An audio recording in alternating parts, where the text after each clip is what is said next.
Hello আসসালামু আলাইকুম guys, আজকে আমি আপনাদের মাঝে নিয়ে এসেছি একটি হাঁসের মাংসের রেসিপি।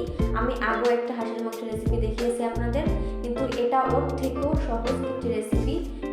ভীষণ মজাদার এবং খুবই সহজে এটা তৈরি করতে পারবেন এবং খুবই তাড়াতাড়ি হয়ে যাবে। এই দেখুন, আমি খুবই সহজভাবে আপনাদের দেখাবো। তাহলে চলুন আমরা কথা না বাড়িয়ে তাড়াতাড়ি রান্না চলে যাই। আমি কিছু কচু নিয়েছি, কচুটাকে আমি সিদ্ধ করে নিব আগে থেকে। এরপরে যে আমি একটা পানি এবং কচু এক চুলায় দিয়ে দিয়েছি। দেখুন আমার কচু সিদ্ধ শেষ। আমি আপনাদের দেখিয়ে দিচ্ছি আমি কতটা সিদ্ধ করেছি।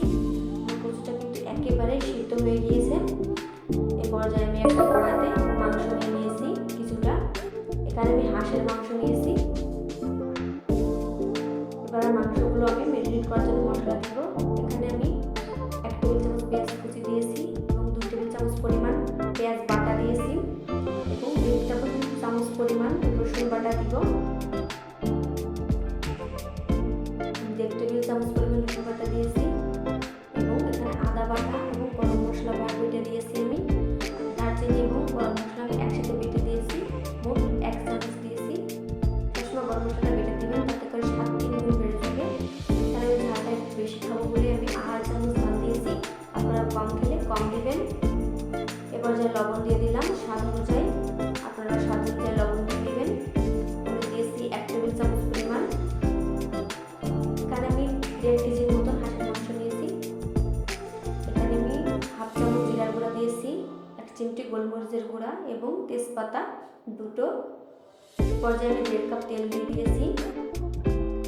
আমি 1.5 কেজি মাংস অনুপাতেই মশলাগুলো দিয়েছি। আপনারা এর থেকে কমও দিতে পারেন, বেশি দিতে পারেন, কিন্তু পরিমাণ মেপে দিলে সবচেয়ে ভালো হয়।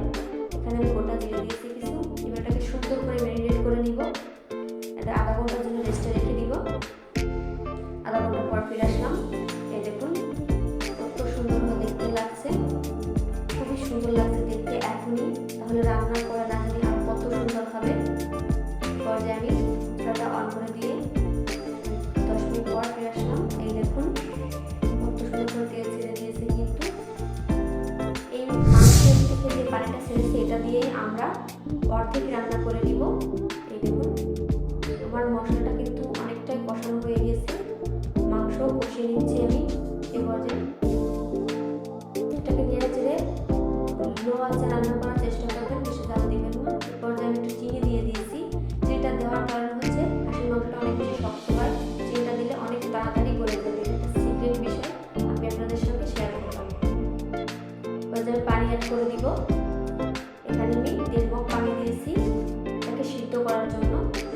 এর থেকে বেশি প্রয়োজন হবে না চিনি দিলে গোশতটা তাড়াতাড়ি সিদ্ধ হয়ে যায়। আপনি একটু টক দই ব্যবহার করতে পারেন, কোনো সমস্যা নেই। এবার দেখুন আমি অল্পখানে কচু দিয়ে দিয়েছি। এটাকে সুন্দর করে কষিয়ে নিব। আপনার মশলাটা যত ভালো কষানো হবে তত বেশি স্বাদ পাবে মাংসে। এবার আমি ঝোলের পানি দিয়ে দিচ্ছি। এখানে আমি ঝোলের পানি দিয়েছি, আমি যতটুকু পরিমাণ ঝোল খাবো সেই অনুপাতে দিয়েছি। এবার গরম মশলা এবং জিরার গুঁড়া আমি এই পানিটা ছিটিয়ে দিচ্ছি, এতে করে অনেক সুন্দর একটা ফ্লেভার আসবে।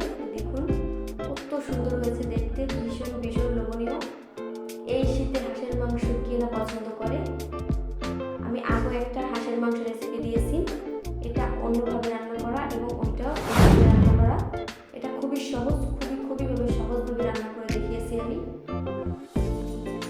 এই দেখুন আমি দেখিয়ে দিচ্ছি আমার গোশতটা কিন্তু একেবারেই গলে গিয়েছে। চিনিটা দেওয়ার কারণে গোশতটা এত সুন্দরভাবে সিদ্ধ হয়েছে, নাহলে অনেক বেশি সময় লাগতো গোশতটা রান্না করতে। আর কচুটাও একেবারে কিন্তু গলে গিয়েছে। আমার ভিডিও যদি আপনাদের ভালো লাগে অবশ্যই লাইক কমেন্ট শেয়ার করবেন। আল্লাহ হাফেজ।